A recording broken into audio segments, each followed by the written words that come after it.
Cara Giulia, ho ricevuto, per esempio, recentemente, una strana lettera firmata Ruggero, che domandava di avere una risposta. Forse la vita carceraria mi avrà fatto diventare più diffidente di quanto la normale saggezza richiedesse, ma il fatto è che questa lettera mi ha fatto inalberare. La censura ha trattenuto una lettera indirizzata a voi. Chi vi scrive Ruggero. Viene da Mosca. Ruggero Grieco, del Comitato Centrale, vero? Onorevole Gramsci, lei ha degli amici che certamente desiderano che lei rimanga un pezzo in galera. Signor giudice, perché insiste su ciò? Più che fondati i dubbi sull'autenticità della lettera. Quelli dovuti al raffronto con l'autentica grafia dell'autore e quelli legati al rapporto con la polizia politica fascista, l'Ovra. Ebbi la ventura di vedervi mostrare questi testi. Dove essi si trovavano? Nel fondo dell'Ovra, quindi per nulla in un fondo avente a che fare o con le cartelle specifiche del casellario politico sui detenuti in questione, né tantomeno, ma qui non c'entrerebbe l'Archivio dello Stato, nel fondo riguardante il processone.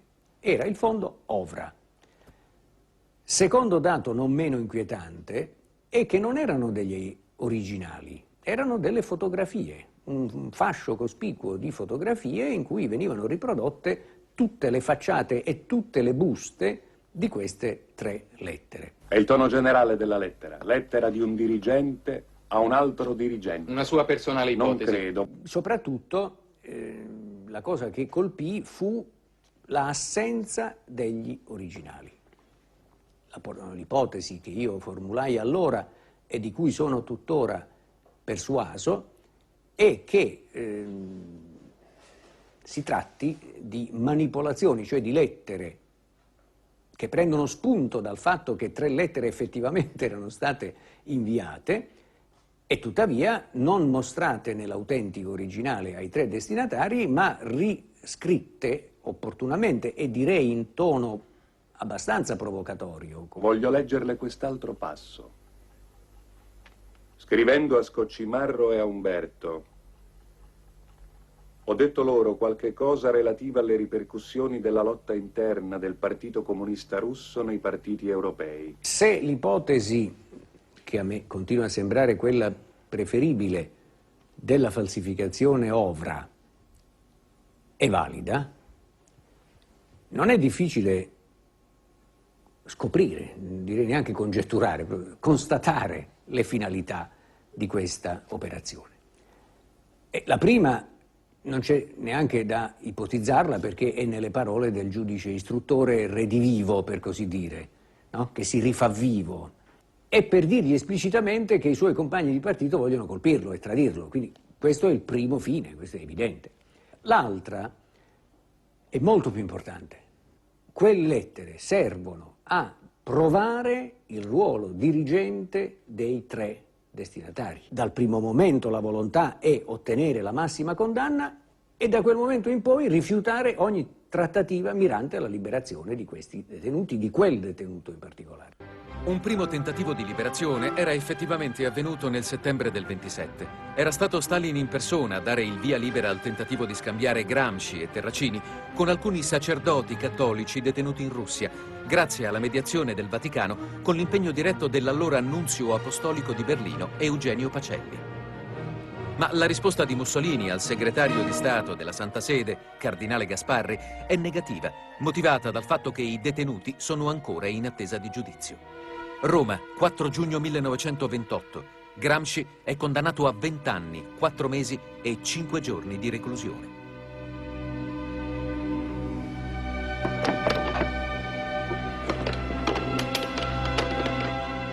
Ora per Gramsci inizia l'assillo della propria liberazione, ovviamente da ottenere senza chiedere la grazia. L'unica soluzione può essere politica, l'intervento dell'Unione Sovietica. In questo quadro acquista valore l'assicurazione del duce al cardinale Gasparri in occasione del rifiuto di scambiare i prigionieri.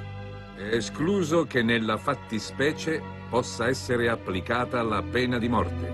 Effettivamente Gramsci era un ostaggio e una risorsa per Mussolini, che poteva tentare di piegarlo, cioè di ottenerne la resa, cioè la domanda di grazia, come reiteratamente fece, ripetutamente, continuativamente fece, perché questa era la maniera di delegittimare moralmente e politicamente l'intero partito comunista italiano. Ma poteva anche usarlo come merce di scambio nei rapporti con l'Unione Sovietica. In questo quadro si capisce il disappunto di Gramsci per la lettera di Grieco del 28. La lettera di Grieco è una lettera che lui legge, che è leggibile anche come diciamo, un grande incoraggiamento e una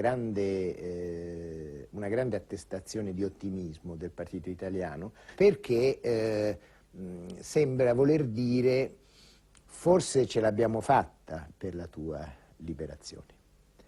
E naturalmente il giudice Macis, nel comunicargli questa lettera, gli dice: evidentemente c'è qualcuno che vuole tenerla in galera o che preferisce che lei rimanga in galera. Perché? Perché è chiaro che uno scambio di prigionieri, in particolare di un prigioniero della rilevanza di Gramsci, fra il governo sovietico e il governo di Mussolini, poteva avvenire solo come trattativa tra Stato e Stato, tra Stati, di cui certo non poteva menar vanto il Partito Comunista, perché se questo si fosse dato è chiaro che Mussolini non avrebbe potuto accedere a nessuna richiesta, perché non poteva liberare Gramsci facendo la parte di chi era stato sconfitto da un partito quasi fantasmatico che per di più era il suo principale avversario interno. Se Gramsci avesse chiesto la grazia l'avrebbe liberato subito, secondo me. C'era in lui anche una certa voluttà nel vedere i suoi nemici rassegnarsi a chiedere la grazia e concedergli la possibilità di donare la grazia e apparire clemente. Quindi nella psicologia di Mussolini questo era possibile, ma Gramsci assolutamente rifiuta qualsiasi tentativo che addirittura la sua malattia possa essere un pretesto.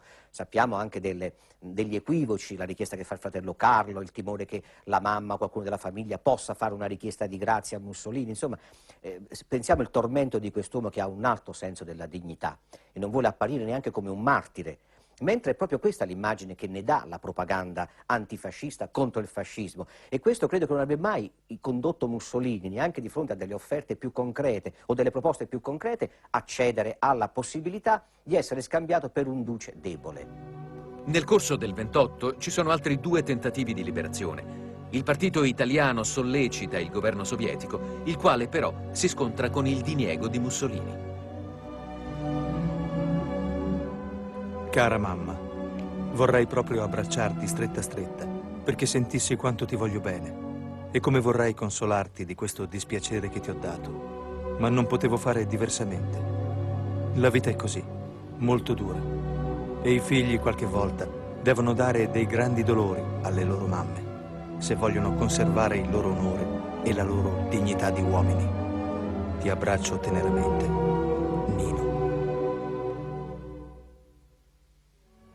Soprattutto mi hanno colpito le lettere indirizzate ai figli. Sì, per me sono capolavori, così. Soprattutto queste lettere ho letto con grande attenzione, mi è sembrato addirittura che queste lettere sono indirizzate anche a me. Sì, sono molto familiari.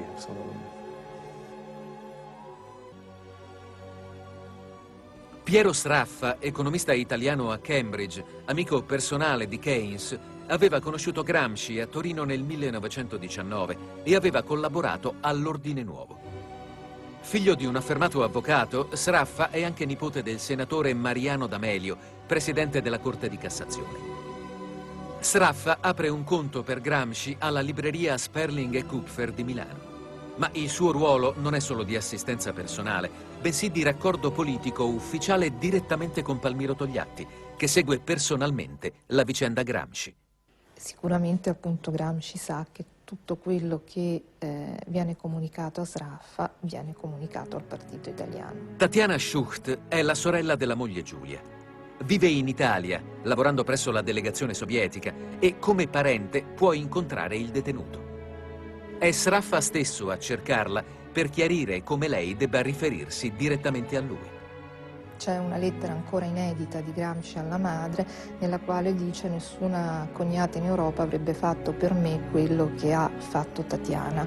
Lei e Antonio Gramsci hanno avuto formazioni molto simili, culturali secondo me, e hanno avuto molti interessi in comune, per esempio la letteratura, la cultura, filosofia.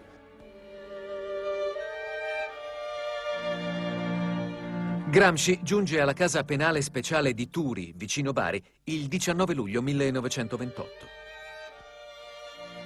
In agosto ottiene una cella individuale e nel gennaio del 29 ha il permesso di scrivere. A Turi conosce il socialista Sandro Pertini. Andammo a passeggio. Gramsci era facile, io non l'avevo mai conosciuto personalmente, ma era facile riconoscerlo perché immagina la testa di Danton, così come ce l'hanno tramandata ai pittori dell'epoca, sul corpo di un pigmeo. Perché la gobba davanti, gobba di dietro, piccolo di statura, questa testa però scultorea, stupenda, con degli occhi che non erano di un azzurro però dell'acciaio, che quando si mettevano, fissavano l'interlocutore, non lo molavano, e io lo riconosco subito. Era in un angolo del cortile dove lui aveva messo su un suo piccolo aiuola di fiori che coltivava amorevolmente questa aiuola di fiori.